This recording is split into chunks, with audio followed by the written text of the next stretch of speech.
ప్రస్తుతం ఎక్కడ చూసినా పర్యావరణం అనేది చాలా క్షీణిస్తుంది.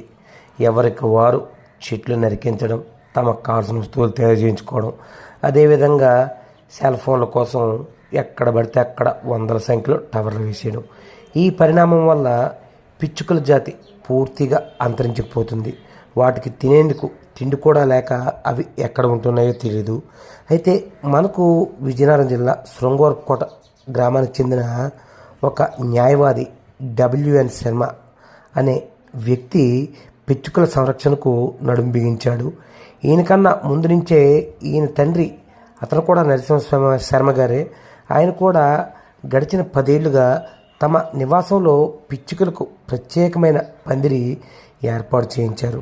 దీంతోపాటు వాటికి ప్రతిరోజు నీళ్లు, తిండి గింజలు వంటివి ఏర్పాటు చేస్తున్నారు. అందుకే ఎక్కడా కనబడని పిచ్చుకలైతే వీళ్ళ ఇంటి దగ్గర మనం 10ల సంఖ్యలో చూడొచ్చు. ఒక్కోసారి అయితే 100ల సంఖ్యలో వస్తాయి. వచ్చి వీళ్ళ పెట్టిన ఆహారం తిని నీళ్లు తాగి కాసేపు అలా విశ్రమించి వెళ్ళిపోతాయి. మరికొన్ని అయితే ఇక్కడే గూళ్ళు కూడా కట్టుకొని చక్కగా ఉంటున్నాయి. వాటిని మాత్రం ఇక్కడికి వచ్చిన ఎవరిని కూడా ఏమి అన్నవ్వకుండా చూస్తారు ఆ శర్మ గారు. వాళ్ళ ఇంటి సమీపంలోకి ఎవరు వచ్చినా పిచ్చుకలను అయితే డిస్టర్బ్ చేయొద్దని కోరుతారు. చూసారా పిచ్చుకల కోసం ఎలా ఇక్కడ తిండి గింజలు ఈ గోడ మీద వేసి ఉంచారు.